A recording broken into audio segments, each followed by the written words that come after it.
Hi, so I'm going to do a really short video today about feeling and processing your emotions and feelings. I think this is really important because as we work on our journey and move along with life and learn new things and just go about our business, things come up, emotions come up, feelings come up, and we don't always know what to do with them, and that can feel overwhelming and scary and almost like being trapped in the experience. So hopefully this is helpful. Essentially, emotion is energy, like energy in motion. So emotion is supposed to move and flow. The more we allow it to move and flow, the more freedom in our life we feel, and the more fulfilled we can feel, and the greater the capacity of what we have access to in our lived experience is. So the first thing is allowing. So feeling into what the difference is in the body between resistance and allowing. And resistance can feel kind of like a gripping, allowing is kind of like a softening and presence. So it's like, what's your capacity? What do you have space for?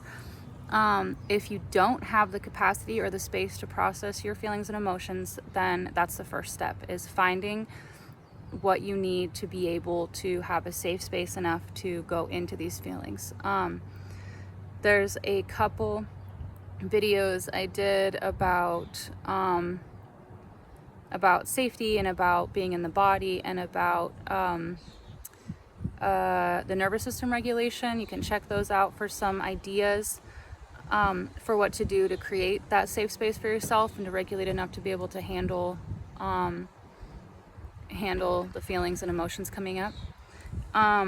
My teacher used the analogy of our mind being a buoy on top of the ocean, and inside the ocean is where all the feelings are. So if we're staying above the water, managing and handling shit, then we're not able to like sink in and really feel. So that's the first thing. The first thing is to allow yourself to kind of like drop your mind down into your body. The body is where the emotions are felt.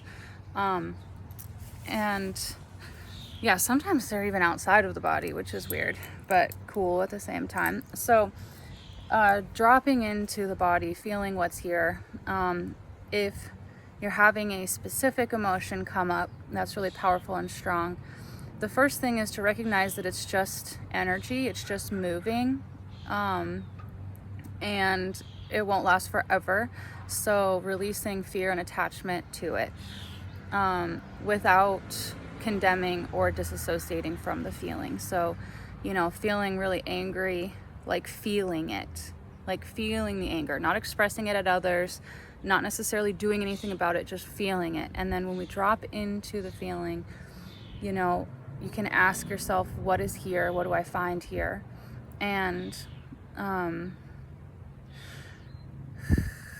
what's present. And like when I sink in, I personally feel the desire to take deep breaths automatically.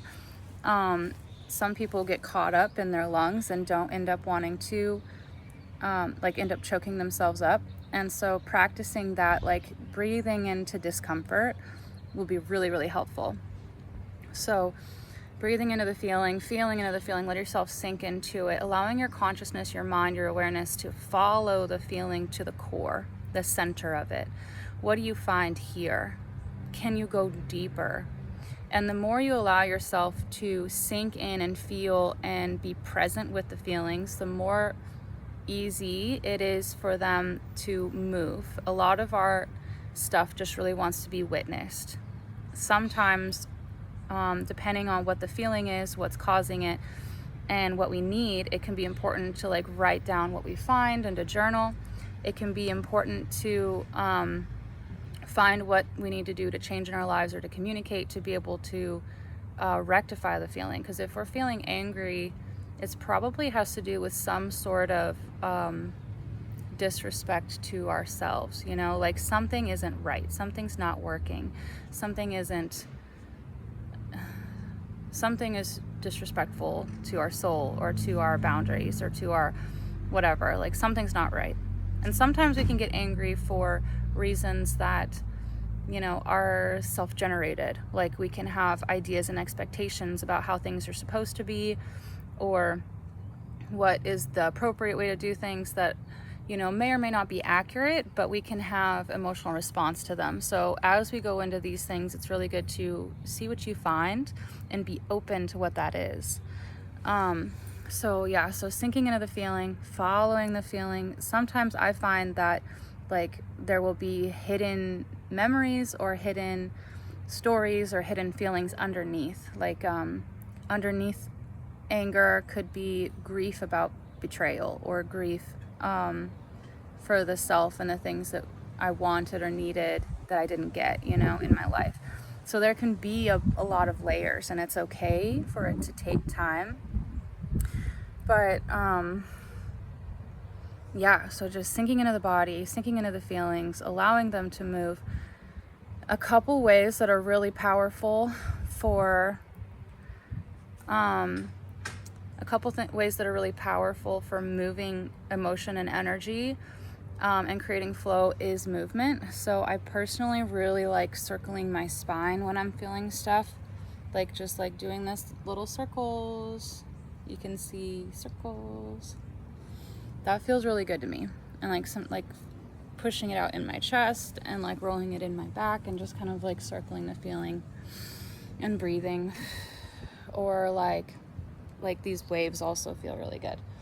And then breathing into it. If it's like a really big emotion, you can allow the feeling to come up through your voice and your throat, and you can sound it.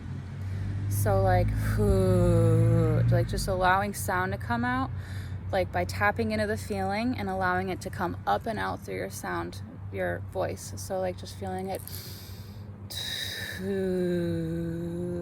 know, and like when you move, feeling into the energy, allowing the energy to move you, allow the feeling to move you. So you're surrendering control, surrendering ideas of what things are supposed to look like, and just allowing the energy to do what it needs to do to recenter itself.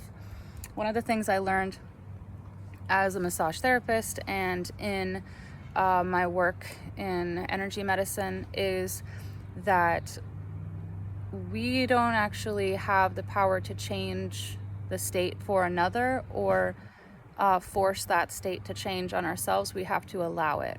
So creating space for something to move on its own, creating space for the allowance of the feeling, the allowance of the state, the allowance of the energy, like just allowing and accepting it to be as it is.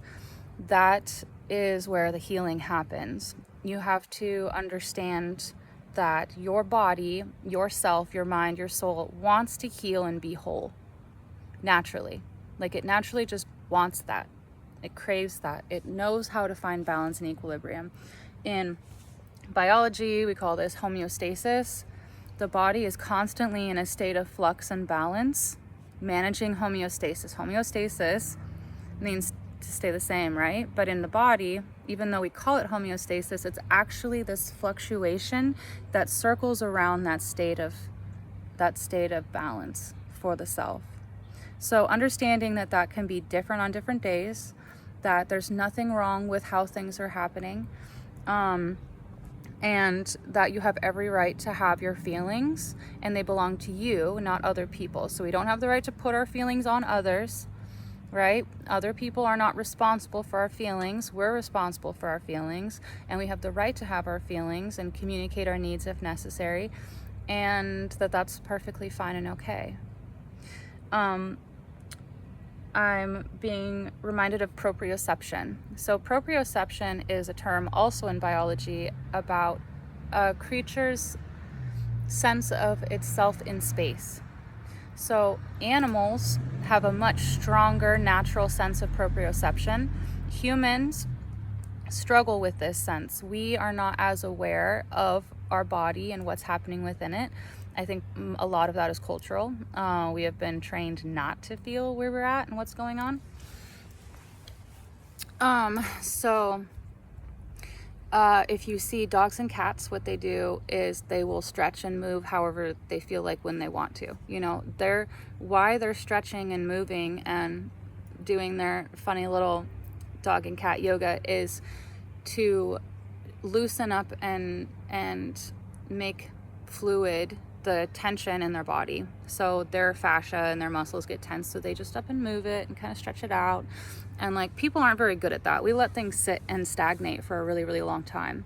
Well, our emotional state is directly tied to our physical state, and our emotions are the same as our body. So proprioception can be applied to the emotional and energetic bodies as well. So if we can find ways to tap into our self-knowing, our sense of self, and like, where am I in space? How am I feeling now? What is present here? What needs to happen? And then just allowing that self to readjust itself, just like the animal that we are, you know? Yeah. Is there anything else I want to say about that? If you're having trouble with this, feel free to message me or leave a comment, and I can answer any questions, or maybe make a guided video where I walk you through your emotional state. Maybe I'll do that. Maybe I won't, but we'll see. I probably will. So hopefully that's helpful. Let me know what you think, and I'll talk to you soon. Bye, love you.